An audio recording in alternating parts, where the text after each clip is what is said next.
اور justice department ان کا اس جستجو میں تھا کہ ان کو کورٹ کے سامنے لایا جائے, پروزیکیوٹ کیا جائے. ٹھیک ہے جی. اب اس کے راستے میں کیا چیز حائل تھی؟ انٹرنیشنل لا حائل تھا. ٹھیک ہے. جو کانسیپٹ ہے ساورنٹی کا, وہ وائلیٹ ہو رہا تھا, وہ بھی آڑے آ رہا تھا. ہاں جی.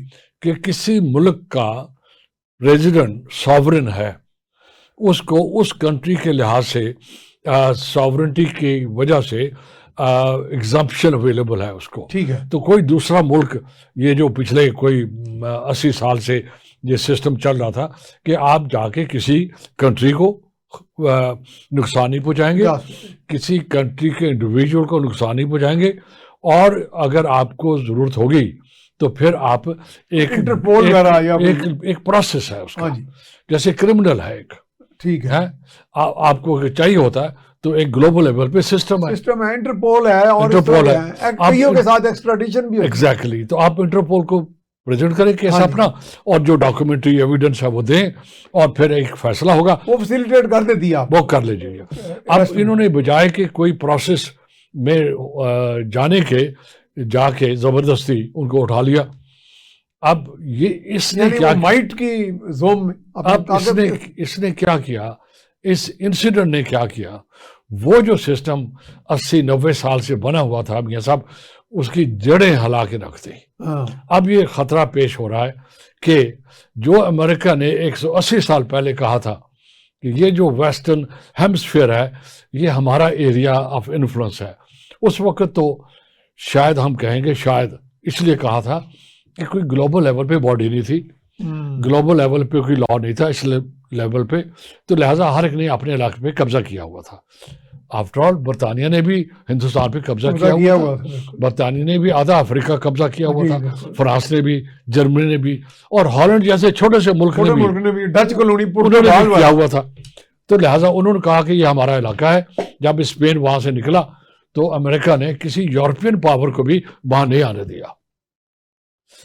اب دوبارہ وہ چیز آ گئی, اب امریکہ, حالات بدل گئے ہیں. کیا بدل گئے ہیں حالات میں سب؟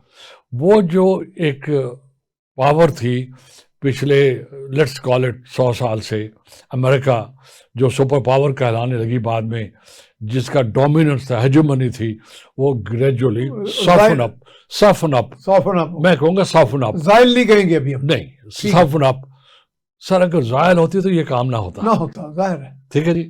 سافن اپ آنا شروع ہو گئی ہے گریجولی, اس کی وجہ کہ اور پاورز جو ہیں وہ ابھرنا شروع ہو گئی ہیں, جس میں سب سے آگے جو ہے چائنا ہے. ٹھیک ہے. اب پھر دوسرا سوویت یونین درمیان میں ایک کیجولٹی کہیں آپ اس کو, یہ تاریخ کا میاں صاحب حادثہ تھا بہت بڑا, کہ سوویت امپائر جو تھی, جو سوویت یونین کولپس ہوئی, وہ تاریخ کا بہت بڑا حادثہ تھا. آج بہت سے اسکالر یہ ریئلائز کر رہے ہیں کہ سوویت یونین کو انٹیکٹ رہنا چاہیے تھا. اب اس میں قصور کس کا ہے, وہ ایک سیپریٹ ایشو ہے, اگر کہیں تو ہم ڈسکس کر لیں گے کسی دن. 2 لفظوں میں کہوں گا that was a leadership failure on the part of the Soviet leadership. اب ادھر نہیں جاتے. اب کیا ہوا, آپ نے اب ویسٹرن ہیمسفیئر میں 3 طاقتیں جو ہیں وہ اس وقت اپنا اثر رسوخ جما رہی ہیں. China number 1, Russia number 2, and our neighbor Iran. In Eastern Hemisphere, not in Western. Western Hemisphere. اچھا, ویسٹ پہ یہ ایگزیکٹلی امپیکٹ کر رہی ہیں انہیں. یہ تینوں امپیکٹ کر رہے ہیں. وینزویلا کے اندر ایرانین پریزنس بھی تھی, چائنیز پریزنس بھی تھی. یہ بڑا اہم آپ نے پوائنٹ دیا. وینزویلا میں ایرانین اور چائنیز بالکل تھی, اور رشین بھی تھی, اور چائنیز بھی تھی. اب وینزویلا دنیا کا سب سے بڑا آئل پروڈیوسنگ نیشن ہے. وینزویلا اکیلا ٹارگٹ نہیں ہے, یہ سارے چاروں ٹارگٹ ہیں. یہ اسی طرف ہم آ رہے ہیں. ہاں, یہ جو سارے کا سارا بڑا اچھا آپ دے رہے ہیں, دلچسپ ہے. اب اچھا 4% جو چائنا کا آئل امپورٹ ہے, which is in millions of barrels, ونزویلا سے آتا تھا. رشین پریزنس تھی, ملٹری پریزنس تھی وہاں پر, جتنا بھی اکوپمنٹ تھا وہاں پر ڈیفنس کا وہ سارا رشین تھا. اور جو ایرانین میزائل